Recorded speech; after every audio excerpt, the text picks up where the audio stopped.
வெறும் 50 lakhs தானே, பிரச்சனை இல்லை, எடுத்துக்கலாம். அண்ணா உங்க வீட்டுல மந்திர பொட்டி இருக்குன்னு கேள்விப்பட்டேன், அதை எனக்கு காட்டுறீங்களாண்ணே? எது மந்திர பொட்டியா? அப்பெல்லாம் ஒன்றும் இல்லையே, என்கிட்ட மந்திர பொட்டிலாம் எதுவும் இல்லையே. உங்க தங்கச்சி தான் உங்க வீட்டுல மந்திர பொட்டி இருக்குன்னு சொன்னிச்சு. டே தங்கச்சி சும்மா சொல்லியிருக்கேன்டா, அப்பெல்லாம் ஒன்றும் இல்லடா. நம்பிட்டேன். தங்கச்சி தங்கச்சி அந்த மந்திர பொட்டி விஷயத்தை யார்ட்டையும் ஒன்று சொல்லக்கூடாதுன்னு சொன்னேன். ஏன் தங்கச்சி அந்த சிவாப்பாட்டில் சொல்லி வச்சிருக்கா?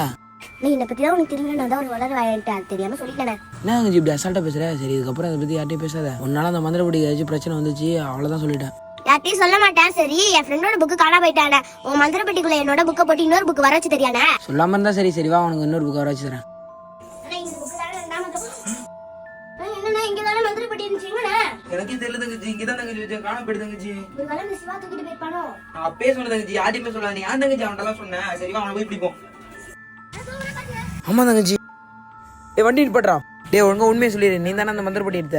அண்ணா நீங்க பாத்தீங்களா, அப்பதானே அவங்க அப்பாவுக்கு சாப்பாடு கொடுக்க போனேன். அப்ப போனா இப்பதானே வரேன். எப்படி நான் திருடி இருப்பேன்? சிவா ஒழுங்கா உண்மையா சொல்லிடுறா, இல்லடா அவ்வளவுதானே. சத்தியமா எனக்கு தெரியாதுண்ணே, ப்ளீஸ் என்ன விட்டுருங்கண்ணே. இவன் எனக்கு சின்ன வயசுலயும் தெரியல, எனக்கு திருடி இருக்க மாட்டான்னு நினைக்கிறேன்.